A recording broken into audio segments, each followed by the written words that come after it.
मैं एक छोटी सी प्रार्थना करता हूँ पहले, उसके बाद हम जाएंगे बच्चे। हे पवित्र जीवित सर्वशक्तिमान प्यारे पिता परमेश्वर, हम आपका धन्यवाद करते पिता आज के सुंदर समय सुंदर संगति के लिए प्यारे पिता। प्रभु आज के जो भी पवित्र वचन है मेरे पिता परमेश्वर, उस वचन को सुनने के लिए हमारे आत्मिक कान खुले मेरे परमेश्वर, उस वचन को समझने के लिए हमारी आत्मिक समझ खुले मेरे परमेश्वर। प्रभु हर एक के मन को एक मन एक चित्त कर मेरे परमेश्वर पिता, ताकि जब उस वचन को सुने तो मेरे परमेश्वर पिता उस वचन को सिर्फ सुनने ही वाले नहीं, परंतु उस वचन के अनुसार चलने वाले हैं। क्योंकि लिखा है परमेश्वर पिता, उद्धार उन्हीं का है जो वचन को सिर्फ सुनते ही नहीं परंतु वचन के अनुसार चलते हैं परमेश्वर। ताकि जब आज का वचन हम सुने मेरे प्रभु तो हम सेम न रहे, परंतु एक नए निर्णय के साथ मेरे पिता परमेश्वर आज के वचन के अनुसार चलकर आपकी ओर से और भी बहुत सारे से अनुग्रहित और आशीषित हो जाए, यीशु मसीह के नाम से हम मसीह निकालेंगे। हम आज उपवास के विषय में देखेंगे कि उपवास के विषय में परमेश्वर का वचन क्या कहता है। अध्याय 9 निकालेंगे मत्ती, उसके 14 और 15 वचन में हम देखेंगे कि उपवास का प्रश्न, क्या हमें उपवास रखना चाहिए, इसके विषय में प्रभु यीशु मसीह ने क्या शिक्षा है। तो हम पढ़ेंगे, वहां तो लिखा है, तब यूहन्ना के चेलों ने उसके पास आकर कहा, क्या कारण है कि हम और फरीसी इतना उपवास करते हैं पर तेरे चेले उपवास नहीं करते। हालेलुया। वहाँ यूहन्ना के चेलों ने उसके पास आकर पूछा। यूहन्ना जो बपतिस्मा दाता था, जो बपतिस्मा देता था प्रभु यीशु मसीह के आने से पहले, उनके लिए जो मार्ग तैयार करने के लिए परमेश्वर ने जिनको भेजा था, उनके चेले प्रभु यीशु मसीह के पास आकर पूछते हैं और कहते हैं, क्या कारण है कि हम और फरीसी, उसके चेले और फरीसी लोग, जो शास्त्री फरीसी होते हैं, पंडित लोग होते हैं, इतना उपवास करते हैं पर तेरे चेले उपवास नहीं करते। Hallelujah, hallelujah. तब यीशु ने कहा, जब तक दूल्हा उनके साथ है शोक कर सकते हैं, पर वे दिन आएंगे जब दूल्हा उनसे अलग किया जाएगा, उस समय वे उपवास करेंगे। आमीन, आमीन। तो प्रभु यीशु मसीह उस समय के विषय में बात करें जब उनके मर के तीसरे दिन जी उठने के बाद 40 दिन बाद स्वर्ग में जीवित उठाए जाने के बारे में बात करें कि जब दूल्हा उनके पास से उठा लिए जाएगा, तब उस समय वे क्या करेंगे, उपवास करेंगे। Hallelujah, hallelujah. कहने का मतलब है प्रभु यीशु मसीह हमें यहाँ पर स्पष्ट रूप से क्लियरिटी से बता रहे कि उपवास मेरे चेलों को करना है। जब दूल्हा उनके पास से उठा लिया जाएगा, जब हम बाइबल में पढ़ते हैं कि प्रभु यीशु मसीह मारे गए, गाड़े गए, तीसरे दिन मुर्दों में से जी उठे, उसके बाद 40 दिन तक अपने चेलों को दिखाई देने लगे, उसके बाद अपने चेलों के सामने ही वे स्वर्ग जीवित उठाए गए। और लिखा है कि जब दूल्हा उनसे अलग किया जाएगा, मतलब जब वो उठाए गए, उसके बाद लिखा है उस समय वे उपवास करेंगे। आमीन। मतलब प्रभु यीशु मसीह में बता रहे कि हमें आगे का जीवन प्रभु यीशु मसीह में उपवास का जीवन जीना अनिवार्य है। Hallelujah, hallelujah. जैसे कि एक डोर जब वो 3 धागों से मिलकर बनती है तब वो ज्यादा मजबूत होती है, और मसीह जीवन का 3 धागा है, प्रार्थना, वचन और उपवास। Hallelujah, hallelujah. हम प्रार्थना करते हैं, वचन पढ़ते हैं, लेकिन उपवास नहीं करते, तो इससे भी हमारा जो जीवन होता है वो उतना मजबूत नहीं होता जो मसीह में होना चाहिए। Hallelujah, hallelujah. मसीह में उतना आशीषित नहीं होता जितना होना चाहिए, क्योंकि उपवास हमारे जीवन में बड़ी बड़ी आशीषें खोलते हैं, जो असंभव काम को भी संभव बनाते हैं। Hallelujah, hallelujah. हम जब देखते हैं उपवास मूसा जब परमेश्वर के साथ पर्वत पे 40 दिन तक रहता है, निराहार, ना कुछ खाता है ना कुछ पीता है, तो एक बड़ी आशीष लेकर आता है अपने लोगों के लिए। परमेश्वर की 10 आज्ञाएं जो परमेश्वर की, जो सर्वशक्तिमान परमेश्वर के हाथों से उंगली से लिखा हुआ 10 आज्ञाओं की पट्टियां लेकर आता है, जो हमारे जीवन जीने का रूल्स होता है। हालेलुया। जो हमारे जीवन जीने की आज्ञाएं देती है, हमें कैसे जीवन जीना है। हालेलुया। हमें अपने जीवन में परमेश्वर की किस आज्ञाओं का अनुसार जीना है, वो आज्ञाएं लेकर आते हैं, वो आज्ञाएं जिसके अनुसार हम चलकर बड़ी बड़ी आशीषों को प्राप्त करते हैं। हालेलुया। हालेलुया। तो ये कब हुआ, जब वो मूसा परमेश्वर के साथ 40 दिन 40 रात उपवास रहा। हालेलुया। हालेलुया।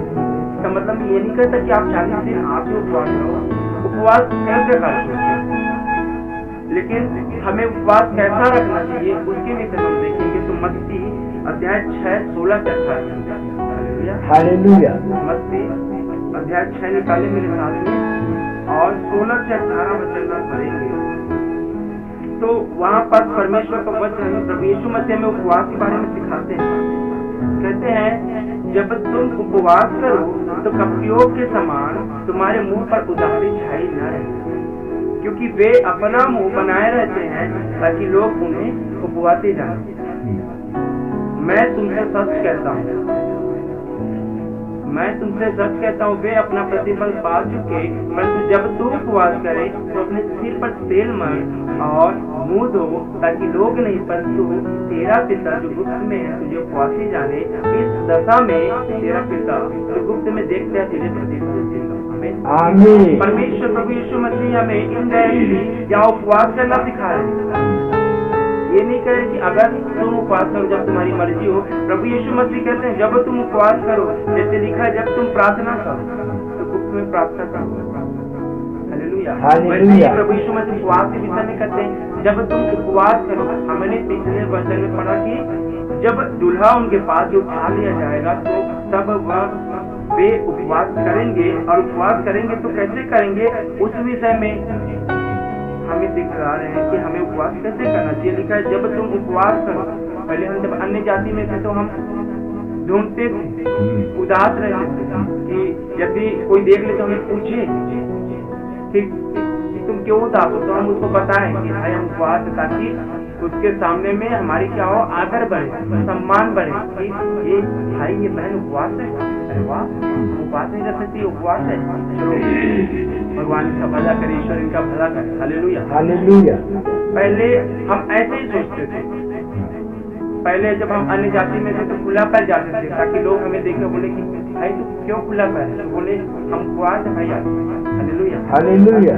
ताकि उनके सामने में हमारा आदर बने। लेकिन परमेश्वर का वचन यहाँ पर क्या कहता है कि जब तुम उपवास करो। लेकिन प्रभु कहते हैं कि जो प्रभु में है उनको कैसे उपवास करना चाहिए, कि जब तुम उपवास करो तो कपटियों के समान तुम्हारे मुंह पर उदासी ना छाई रहे, क्योंकि वे अपना मुंह बनाए रहते हैं ताकि लोग उन्हें उपवासी जाने। लेकिन मैं तुमसे सच कहता हूँ। लेकिन प्रभु यीशु मसीह अपने लोगों के लिए कहते हैं, मैं तुमसे सच कहता हूँ, वे अपना प्रतिफल पा चुके, और परंतु जब तू उपवास करे। कहते हैं कि हम लोगों को प्रभु कहते हैं, जब तू उपवास करे तो अपने सिर पर तेल मल और मुंह धो, ताकि लोग नहीं परंतु तेरा पिता जो गुप्त में है तुझे उपवासी जाने, और इस दशा में तेरा पिता जो गुप्त में तुझे देखता है। आमीन।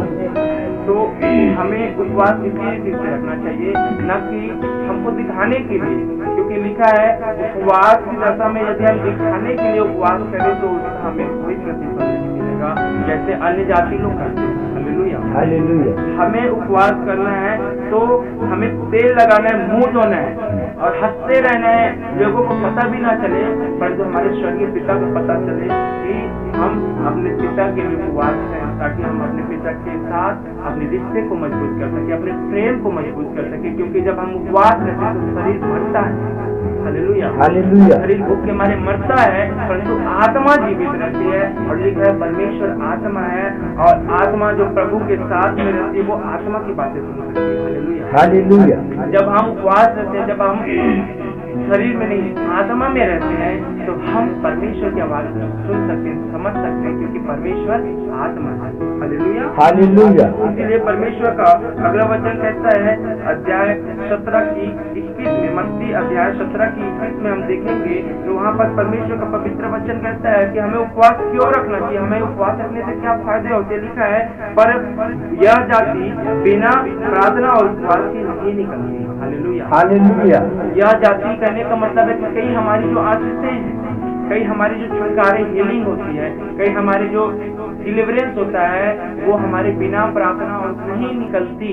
इसीलिए प्रभु यीशु मसीह ने कहा कि जब तुम उपवास करो तो इस रीति से करो ताकि जो तुम्हारे आशीष से, जो तुम्हारे बंधन जो नहीं टूट रहे हैं वो तुम्हारे उपवास प्रार्थना के साथ प्रभु यीशु मसीह के सामर्थ्य नाम से टूट सके। हालेलुया, लिखा है ये पर यह जाति बिना प्रार्थना और उपवास के नहीं निकलती। बहुत लोगों के जीवन में आज भी परमेश्वर को जानने के बाद भी हीलिंग और डिलीवरेंस नहीं होता है, क्योंकि वो अच्छी रीति से उपवास नहीं करते जैसा परमेश्वर का वचन हमें सिखलाता है। आज भी लोग प्रभु यीशु मसीह को जानने के बाद भी अन्य जातियों की तरफ हुआ करते हैं। Hallelujah, hallelujah. लेकिन प्रभु यीशु मसीह कहते हैं कि जब तू उपवास करे तो तुम्हारा घर वाले, तुम्हारे दोस्त या तुम्हारे घर वाले किसी को भी पता ना चले कि तुम उपवास हो। Hallelujah, hallelujah. तुम अपने से कभी ये मौका ना ढूंढना कि मुझे कोई पूछे कि मैं बताऊं उनको कि मैं आज उपवास हूँ। Hallelujah, hallelujah. यदि आप कहीं बार फंस जाते हैं कि आपको बताना पड़ जाता है तब तो आप बताएं तो उसमें कोई बात नहीं, लेकिन आप कभी अपने मन में ये कल्पना ना करें कि आज हम उपवास है तो हम ऐसे रहेंगे ताकि कोई लोग हमें पूछे तो हम आज उनको बता सके कि आज हम उपवास है भाई, ताकि उनके नजरों में हमारा सम्मान बने। Hallelujah, hallelujah. क्योंकि उस दशा में परमेश्वर हम कुछ भी आप इसको नहीं ले पाएंगे। इसीलिए परमेश्वर का वचन कहता है कि जब तुम उपवास करो तो मुंह धो और तेल लगाओ ताकि तुम्हारा चेहरा चमकता रहे और हंसते रहो, ताकि तुम मनुष्यों के लिए नहीं परंतु अपने स्वर्गीय पिता के लिए उपवास रखो, ताकि वो जो तुम्हें गुप्त में देखता है तुम्हें प्रतिफल दे। और उपवास किस लिए रखना चाहिए? ताकि तुम्हारी वो आशीषें जो मसीह में आने के बाद से आज भी आपके जीवन में नहीं है, वो हीलिंग, वो चंगाई, वो डिलीवरेंस, वो छुटकारा, वो आशीष, वो काम जो आपके नहीं बन पा रहे हैं, जब आप उस विषय को रख के उपवास करते हैं और प्रार्थना करते हैं तो लिखा है यह जाति प्रार्थना उपवास से नहीं निकलती। लेकिन जब आप प्रार्थना और उपवास के साथ उस टॉपिक को लेकर प्रार्थना करते हैं तो मेरा पिता, मेरा परमेश्वर उस विषय में अपनी सामर्थ्य को प्रकट करता है। आमीन, आमीन। जैसा कि कहता है कि प्रार्थना और उपवास में नहीं निकलती तो प्रार्थना और उपवास के साथ वो निकलती है। Hallelujah, hallelujah. जो आशीष प्रार्थना और उपवास के बिना नहीं आती वो आशीष प्रार्थना और उपवास के साथ में आती है। Hallelujah, hallelujah. इसीलिए हमें उपवास रखना चाहिए। और आज परमेश्वर ने हमें स्पष्ट रूप से इनडायरेक्टली यही बताया कि जब तुम उपवास करो, मतलब कि हमें उपवास करना है। मसीह जीवन में प्रार्थना, वचन और उपवास ये तीन हमारे जीवन को संपन्न करती है। Hallelujah, hallelujah. उन सफलताओं की ओर लेकर जाती है जो परमेश्वर हमारे लिए रखा होता है, उन योजनाओं की ओर हमें लेकर जाती है। क्योंकि हम जब प्रार्थना और वचन और उपवास में चलते हैं तो हम परमेश्वर की इच्छाओं के अनुसार चलते हैं। हालेलुया, हम परमेश्वर की उन इच्छाओं के अनुसार चल पाते हैं जो परमेश्वर हमसे चाहते हैं। Hallelujah, hallelujah. क्योंकि जब हम उपवास करते हैं तो हमारा शरीर नहीं परंतु आत्मा जीवित रहता है। और लिखा है आत्मा के अनुसार जो चलाए चलते हैं उन पर दंड की आज्ञा नहीं होती, क्योंकि जो आत्मा के चलाए चलते हैं वो छोटी मोटी तो गलतियां करते हैं अनजाने में, लेकिन जो बड़ी गलतियां जिनसे दंड मिलता है वो गलतियां वो नहीं करते। लिखा है ऐसी भी कोई गलतियां होती है जिसमें दंड की आज्ञा नहीं होती परंतु उसको क्षमा किया जा सकता है। Hallelujah, hallelujah. इसीलिए परमेश्वर का वचन हमें यही सिखाता है कि जब तुम उपवास करो तो दिखाने के लिए नहीं परंतु अपने स्वर्गीय पिता के लिए हंसते और खेलते हुए और आनंद से मुंह धोकर तेल लगाकर, ताकि लोग नहीं पर हमारा पिता जो स्वर्ग में हमें देखता है उपवासी जाने और उस दशा में हमारा प्रतिफल वो अपनी ओर से हमें प्रदान करे। हमें हम अपनी आंखों को बंद करें। हे पवित्र दिव्य सर्वशक्तिमान सामर्थ्य पिता परमेश्वर, प्रभु आज का जो पवित्र वचन पिता परमेश्वर हमने सुना है मेरे परमेश्वर पिता, प्रभु हम सबके हृदय में जड़ पकड़े और प्रभु 100 गुना 200 गुना नहीं 1000 गुना फल को लेकर आए। मेरे पिता परमेश्वर, मैं प्रार्थना करता मेरे परमेश्वर, जितने भी लोग मेरे पिता परमेश्वर आज की इस वचन को सुनकर जो निर्णय ले रहे हैं मेरे प्यारे पिता, कि आज से हम उपवास के द्वारा प्रार्थना करेंगे, प्रार्थना वचन उपवास के साथ आपके सम्मुख में आपकी उपस्थिति में चलेंगे। मेरे पिता परमेश्वर, ऐसे लोगों को मैं ब्लेस करता, मैं परमेश्वर पिता मेरे प्रभु, ऐसे लोगों के जीवन में प्रभु जो चंगाई, जो हीलिंग, जो डिलीवरेंस, जो ब्लेसिंग नहीं आ पा रही पिता परमेश्वर, आज अब इसी वक्त से प्रभु उनके जीवन में वो हीलिंग और वो आशीष के और वो चंगाई को छुटकारे के दरवाजे खुले यीशु मसीह नासरी के नाम से। मेरे पिता परमेश्वर, मेरे प्रभु जो अभी और इसी वक्त जो निर्णय ले रहे हैं मेरे पिता परमेश्वर, ऐसे लोगों को मैं परमेश्वर पिता ब्लेस होते हुए देखता हूँ यीशु के सामर्थ्य नाम से, हील होते हुए देख रहा हूँ यीशु मसीह के सामर्थ्य नाम से। मेरे पिता परमेश्वर डिलीवरेंस को पाते हुए देख रहा हूँ यीशु मसीह के सामर्थ्य नाम से। मेरे प्रभु हर एक को प्रभु आप आशीष करे, आपकी पवित्र आत्मा स्पर्श करे, छुए और आजाद करे, और आज से उनका जीवन बदल जाए यीशु मसीह नासरी के नाम से। मेरे पिता परमेश्वर उनका जीवन बदल जाए यीशु मसीह के सामर्थ्य नाम से।